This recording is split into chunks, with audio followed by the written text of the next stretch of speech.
What's up, everyone? The Titans play football on Saturday. Real football, not practice football, but not real football either, because it's just the preseason. What's up? Justin Graver and Justin Mello here from the Music City Audible podcast. Make sure you're subscribed to our YouTube channel here. We're going to be bringing you lots of video breakdowns like this one, including a preseason preview. That's what we're talking about today. Week 1, Titans at Bears.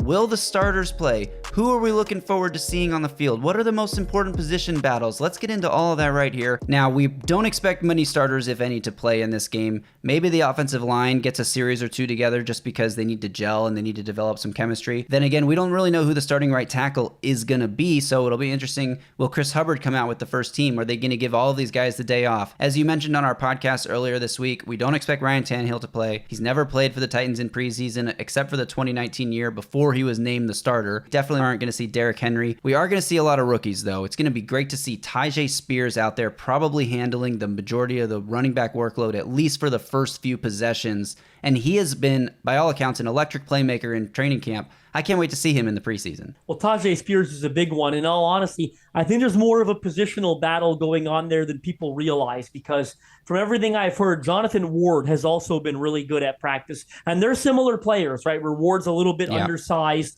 can impact the passing games, a really good special teams player as well. So I'm excited to see both of them. I would imagine, Hassan Haskins will probably, get into the mix as well. But I think we're going to see a ton of Tyjae Spears, a ton of Jonathan Ward. And I'm very eager to compare the two in all honesty, because one of them is a premium third-round pick, top 100 selection that at the time people felt like was a bit of a luxury pick, maybe for an organization that wasn't in a position to make a luxury pick. And the other, Jonathan Ward, is a veteran journeyman who came in towards the end of last year, but quickly claimed a role and was active on game day and got some important touches for the Titans in Week 18. So I'm really excited to watch Tyjae Spears and Jonathan Ward against the Bears on Saturday. Yeah, me too. And I think Julius Chastain will get in the mix as well. See if he can make any, big second half plays. He had a big preseason last year, so he'll get some opportunities. And then, of course, the receivers. How's this going to shake out? I would be absolutely shocked if DeAndre Hopkins plays. I would be surprised if Treylon Burks even plays. But when it comes to that receiver rotation with Nick Westbrook-Ikhine, who is a veteran that the coaching staff trusts, Chris Moore, who just signed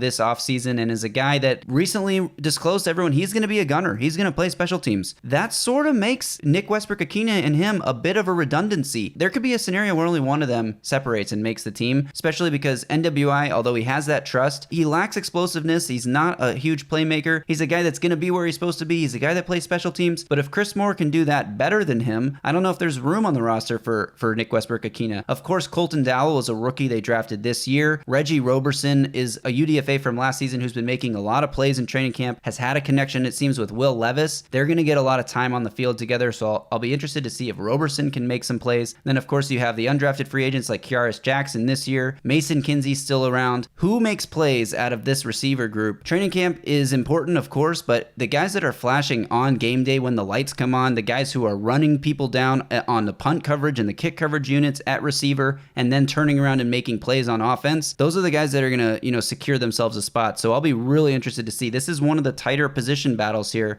It's not for a starting spot. It's for the back end depth. It's for who actually makes the team. But at wide receiver, it's a crowded room and only so many guys can make it. Well, there are so many names, and I'd like to see them start with Nick Westbrook-Ikhine and Chris Moore on the outside and Kyle Phillips in the slot. That's my personal wish for how the receiver rotation plays out on Saturday. But there, again, I'll repeat myself, there are a lot of names, right? We've covered it on the podcast. There are about 8 guys vying for what might be 1, maybe 2 positions on the roster. You mentioned Reggie Roberson Jr. I don't know if it's a bold prediction, but I do think he's going to be the best receiver on the team throughout the preseason. But you forgot about guys like Racey McMath, who's in probably a last-ditch opportunity to make this roster. You talked about Kyaris Jackson, but you didn't mention Trayshawn Harrison, who's another UDFA receiver that's looked good in flashes at camp. I'm intrigued to see Colton Dowell, the 7th-round rookie who you briefly mentioned there, because by all accounts, I don't think he's been performing as well as guys like Roberson and Harrison and even the Kyaris Jackson who's played well. So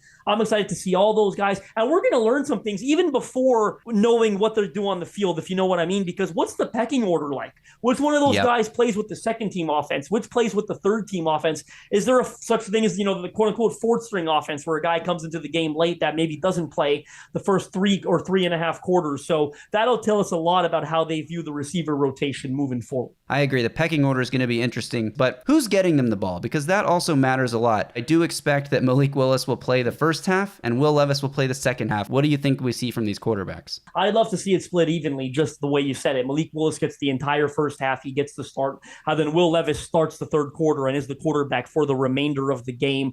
I will say, I think one good sign for these receivers that are going to be working with these quarterbacks is that they've worked with both of them in practice, right? That's a point I want to add, because it's not like Malik Willis has taken all of the second team reps and Will Levis has taken all of the third team reps. They've mixed and matched a little bit. As Will Levis started stacking together good days, he started getting some of those reps with the second team offense. So if it is a Nick Westbrook, if it is a Chris Moore, if it's a Kearis Jackson, a Trayshawn Harrison, Racey McMath, Colton Dowell, et cetera, Mason Kinsey, they've all worked with both quarterbacks. And I really like that, because I don't think it's going to lead to any sort of, oh, well, I don't have chemistry with this quarterback because I've never seen him, or a quarterback, I don't have chemistry with this receiver because I haven't seen him yet. No, they've been working together, and we will be monitoring their progress very, very closely. Very closely. I want to see if Malik Willis is getting the ball out on time, or if he's freezing in the pockets, if he's looking for every opportunity to run, or if he's trying to stay in there and find guys downfield. And I want to see if Will Levis can operate on time and throw with accuracy, because coming out of college he wasn't the most consistently accurate. He can put the ball on a dot, but the point is being able to do that every time, consistency. So will both of these guys be able to operate the offense? On the defensive side of the ball, this is going to be very interesting, because if we see mostly backups, which we'll probably expect to see, Jeffrey Simmons ain't going to play. Harold Landry coming off a torn ACL, he's not going to play. Denico Autry's not going to play. I don't think we'll see Kevin Byard, Amani Hooker, injury issues. Christian Fulton may get a few series out there, but he's not going to play a lot. The depth behind the starters on defense they all have little to no experience in the NFL. So is this defense going to be freaking terrible against the Bears backups on Saturday? I don't know. That'll be interesting to track, because the Bears signed PJ Walker, who has starting experience in the NFL. He's probably going to play a good bit in this preseason game. That's going to actually be a good test for the Titans backups, because again, these guys haven't played much, if at all. These are unproven, untested backups that are going to be the key depth players. You know they're going to get snaps throughout the season because injuries happen. So how does this defense respond to a player like PJ Walker, who, again, has that experience at quarterback, and even Nathan Peterman, who hilariously once threw like 4 interceptions in 5 minutes or something like that, but also, has experience as a starter in this league going against a bunch of guys who do not? Well, it's going to be a good test for these young defensive backs, and they've got a ton of them. Some of those guys that I think probably haven't been getting as much love on social media that are actually playing pretty good football. Like one of them is Amani Marsh, a UDFA DB that they signed this past year. From what I've heard, Marsh has had a really good camp, for example. He was running second team nickel the other day. He was second team nickel. I don't know if that made it onto Twitter or not, but that's some insider information I had access to. And he was moving up the depth chart on special teams. So that's a guy, for example, that I'm very curious to see. And he'll probably be one of those DBs that's out there when the Bears have PJ Walker out there, right? So that's one of those things that will be worth monitoring. And there are a couple of other young DBs as well that I think you'll be wanting to watch. Anthony Kendall is another one, a UDFA DB they signed that I'm very curious to watch. And again, Kendall, Marsh, these are the guys I expect that will be out there. But some rapid fire from me on quick guys, position battles I want to see, because this might be getting a little long-winded. But Jaden Peavy, the growth that we've heard from him, second year UDFA out of Texas A&M, Terrell Williams, Shane Bowen, Mike Vrabel, all three have praised the heck out of him throughout training camp. Coach T went as far as saying he might be a starter, which blew me away. It felt like he was sending a message to your Tart a little bit. And with Coach T coaching in the game on Saturday, serving as the head coach, does that mean Jaden Peavy gets a bit more run? Very curious to see, A, how he performs first and foremost. That's most important. But B, does he get the start on Saturday? And what does he look like if so? And then the inside linebacker battle, Jack Gibbons, Monty Rice. Probably I guess I don't want to say the one spot that's up for grabs starting, because I guess PV has a chance, but Monty Rice, that's the bigger one to me, right? Because I still think Tier Tart's probably going to be a starter. Jack Gibbons, Monty Rice, who starts next to Aziz El-Shire at inside linebacker? much to our surprise. Jack Gibbons has been receiving more of the first team reps.